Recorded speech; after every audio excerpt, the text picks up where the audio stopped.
প্রত্যেকদিন সকালবেলা উঠেই কিন্তু একটা চিন্তা হয়ে যায় যে কি রান্না করব আজকে, আমার ছেলে, বর, বাবা, মা ওদের জন্য কি রান্না করব, কি রান্না হবে, এটা একটা বড় কিন্তু একটা চিন্তা হয়ে যায়। বাড়িতে কিন্তু সবচাইতে বড় কাজ কি জানো? সবচাইতে বড় কাজ হচ্ছে পুজো দেওয়া আর রান্না করা। বাকি সব কাজ কিন্তু যখন তখন করা যায় বা রেখেও দেওয়া যায়, কিন্তু এই কাজ দুটো কিন্তু রাখাই যায় না।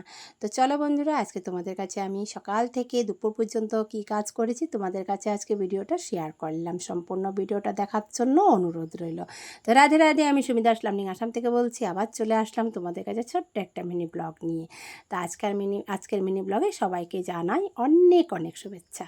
তো দেখতেই পাচ্ছ আমার ছেলেকে আমি নিজের হাতে কি সুন্দর করে খাওয়িয়ে দিচ্ছি। তো আমার ছেলে আজকে একটু কাজে যাবে, তো সেই জন্য ওকে আমি তাড়াতাড়ি করে খাওয়িয়ে দিচ্ছি। তো প্রত্যেক দিনই কিন্তু আমি সকালবেলা ওকে নিজের হাতে খাওয়িয়ে দিই।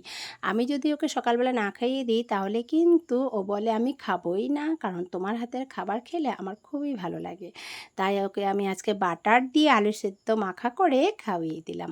তো দেখো, এবার আমি চলে আসলাম আমার গোপুসোনার সকালবেলা আমি কিভাবে সেবা পুজো করেছি সেই ভিডিও তোমাদের কাছে এখন শেয়ার করছি।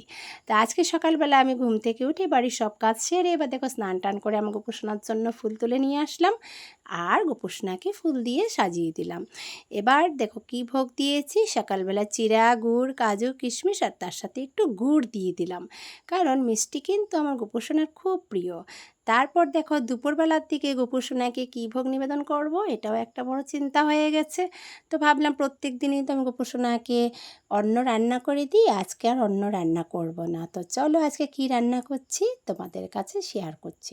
তো এদিকে কিন্তু আমি পনির কিনে নিয়ে আসলাম। তো পনিরগুলোকে ছোট ছোট করে বানিয়ে নিলাম। তারপর আমি কি করলাম, একটু আলু আর কোয়াশ আমান্য করে নিলাম। এবার আমি একটু জল গরম করে এর মধ্যে আলু আর কোয়াশটা দিয়ে দিয়েছি। কারণ কেন বলো তো, এখন তো সব রকমের সবজির মধ্যে সার মেশানো থাকে, তাই কিন্তু একটু গরম জলে সেদ্ধ করে জলগুলোকে ফেলে দিই। তারপর কিন্তু ছেঁকে নিয়ে সেই কোয়াশ আর আলুটাকে রান্না করি। যে কোনো সবজি আমি রান্না করি না কেন, প্রথমে একটু জল সেদ্ধ করে ফেলে দিই। তো দেখো ছেঁকে নিলাম, ছাঁকনির মতো সুন্দর আমাদের গামলা আছে, এর মধ্যে আমি ঢেলে দিই। তারপর কিন্তু আমি কোয়াশ আলুটাকে রেখে দিলাম একটু পাশেই। তারপর দেখো আটা আর ময়দা একসাথে মিশিয়ে নিলাম, একটু নুন দিয়ে দিলাম, ভালো করে মেখে নিচ্ছি। আজকে আমি আমার গোপোষণার জন্য একটু লুচি বানাবো। ভগবান শ্রীকৃষ্ণ বলেছেন, যে আমার জন্য চিন্তা করে আমি তার জন্যই চিন্তা করি, যে আমার জন্য চিন্তা করে না তার জন্য আমিও চিন্তা করি না। তাই এটা কিন্তু একদম সত্য কথা। আমি কিন্তু অনেক প্রমাণ পেয়েছি, আমি কিন্তু নিজের জন্য একদমই চিন্তা করি না। ভগবান আমার জন্য নিশ্চয়ই চিন্তা করবেন, তাই ভেবে আমি আমার কাজ করতেই থাকি। সকালবেলা উঠেই তো জানো আমার গোপোষণার জন্য কী রান্না করব, কী জামা পরবে, কীভাবে ঘর গোছাবো, সেই চিন্তাই আমি করতে থাকি।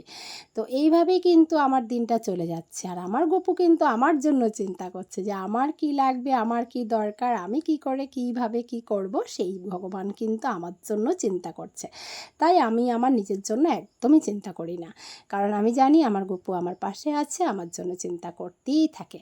তো দেখতে পাচ্ছ আমি কি সুন্দর করে গোপোষণার জন্য একটু আমি পনিরটাকে ভেজে একটা গামলার মধ্যে তুলে নিলাম।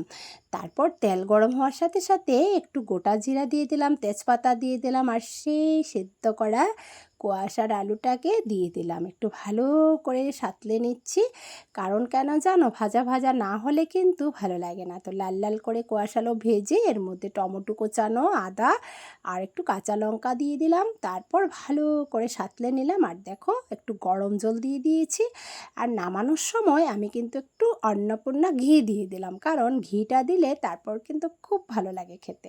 আর আজকে আমার গোপোষণার জন্য রান্না করছি, তাই একটু বেশি করে ঘি দিয়ে দিলাম। কারণ কেন জানো তো, গোপোষণা তো ঘি না হলে ভোগ গ্রহণই করবে না। তো গোপোষণার ভোগের থালাও সাজিয়ে নিয়েছি, আর দেখো জলের গ্লাসের মধ্যে তুলসী পাতা দিয়ে দিলাম। এবার ভোগের থালাতেও আমি তুলসী পাতা দিয়ে দিয়েছি। আর আমি কিন্তু মন্ত্রসন্ত্র কিছু জানি না বাপু, আমার গোপোষণাকে কিন্তু আমি প্রত্যেক দিনই ভোগ নিবেদন করি, কিন্তু আমি অত মন্ত্রসন্ত্র জানি না।